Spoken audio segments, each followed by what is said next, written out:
Trinamool Congress, Bharatiya Janata party, Congress और ये आम जनता उन्नयन पार्टी। तो 4 पार्टियों के बीच मुकाबला है। तो हम अंदाजा लगा सकते हैं, और चारों इस इलाके में अपने को मजबूत मान रहे हैं। बाकी जगह की छोड़ दें, मुर्शिदाबाद की जो 22 सीटें हैं, जिसमें से 20 सीट पिछली बार तृणमूल कांग्रेस जीती थी और 2 सीट भारतीय जनता पार्टी जीती थी, वो इलाका निश्चित रूप से सेंसिटिव है और बहुत स्पिरिटेड इलेक्शन वाला इलाका है, और चारों पार्टियों के समर्थक सड़क पर है।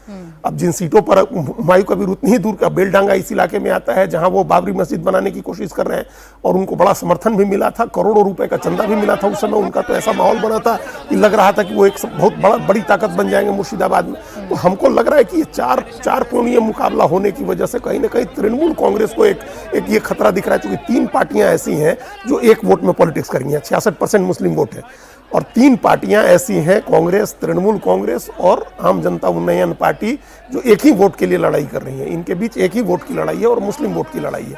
तो ये तृणमूल कांग्रेस को ये चिंता होगी कि अगर कुछ भी वोट बंटता है, और लोकसभा चुनाव में वो लोग देख चुके हैं कि वोट बंटने से किस तरह की राजनीति हुई, वोट बंटने में कैसे जो है वहाँ बीजेपी को फायदा हुआ, कैसे खगेन मुर्मू इस इलाके में जीते, वो ये एक आजमाया हुआ फॉर्मूला है।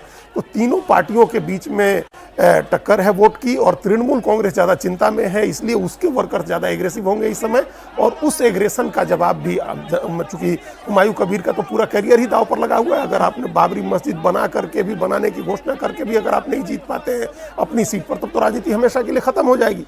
तो उनके वर्कर भी उतने ही स्पिरिट के साथ, उतनी ही आक्रामकता के साथ सड़क पर है, और बीजेपी इसमें कहीं ना कहीं चुप होकर के तमाशा देख रही होगी। उसकी कोशिश होगी कि वो अपने वोटर्स को निकाल करके बूथ पर पहुंचाए।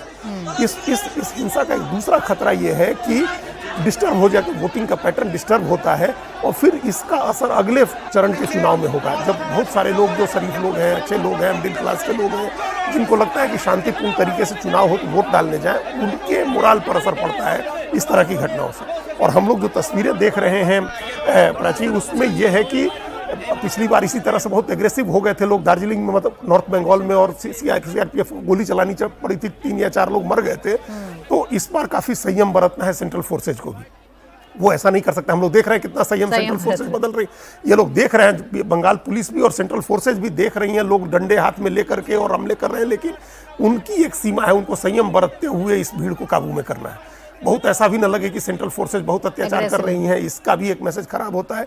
तो वो संयम के साथ कर रहे हैं, और उस तरफ से दोनों पक्ष, हमको लगता है इसमें तृणमूल कांग्रेस की चिंता थोड़ी ज़्यादा है, इसलिए उसके लोग यहाँ ज़्यादा हिंसा कर रहे होंगे। अगर बीजेपी इसमें अपने मतदाताओं को निकाल करके ले जाती है, वोट डलवा देती है, उसकी मशीनरी अगर काम करती है, तो ये इस 3 तरफ वोट बंटने का कुछ फायदा हो सकता है कि उनको मिले। भाई ये कोशिश बीजेपी ने की है, इसीलिए बूथ मैनेजमेंट करना हो, चाहे फिर अपने वोटर्स को घर से बाहर निकालना हो, इसके लिए बीजेपी ने अपनी पूरी फौज मैदान में उतार दी है। लेकिन जब ऐसी तस्वीर आती हैं जहां सड़कों पर सिर्फ उपद्रव है, आपको सिर्फ केंद्रीय सुरक्षा बल दिख रहे हैं, आपको सिर्फ उपद्रवी दिख रहे हैं, उनके हाथों में डंडे दिख रहे हैं, उनके हाथों में पत्थर दिख रहे हैं, तो कितना चुनौतीपूर्ण राजकुमार जी होता है यहाँ पर चुनाव को फिर से शांतिपूर्ण तरीके से पटरी पर लौटाना और जल्द से जल्द इस बवाल को शांत करवाना बिना ज्यादा एग्रेशन के।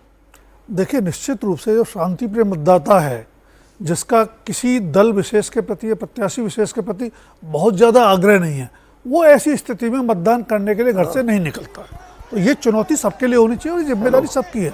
चुनाव आयोग ने अपना काम किया है, केंद्रीय बल तैनात किए हैं, उसका नतीजा भी हम देख रहे हैं। पिछले चुनावों के मुकाबले इस बार इन घटनाओं के बावजूद हमें मानना पड़ेगा कि चुनाव काफ़ी शांतिपूर्ण। लेकिन ये जिम्मेदारी राजनीतिक दलों की भी है कि मतदाताओं के मताधिकार के प्रयोग में कोई अवरोध ना आए। आपका विरोध, आपका झगड़ा अपनी जगह है, वोटों की लड़ाई है, सब कुछ है, लेकिन मतदान की प्रक्रिया बाधित ना हो, बहुत जरूरी है। और अभी तक केंद्रीय सुरक्षा बलों की तैनाती का असर हमको साफ दिख रहा है। छिटपुट घटनाएं हैं, पंजाब जो बंगाल में जिस तरह की घटनाएं पिछले चुनावों में हमने देखी हैं, उसके मुकाबले नगण्य हैं। इसके बावजूद ऐसी घटनाओं को रोकने की जरूरत है, क्योंकि जो शांतिप्रिय मतदाता है वो घर से निकलने में परहेज करेगा जी, इस राउंड में भी और अगले राउंड में।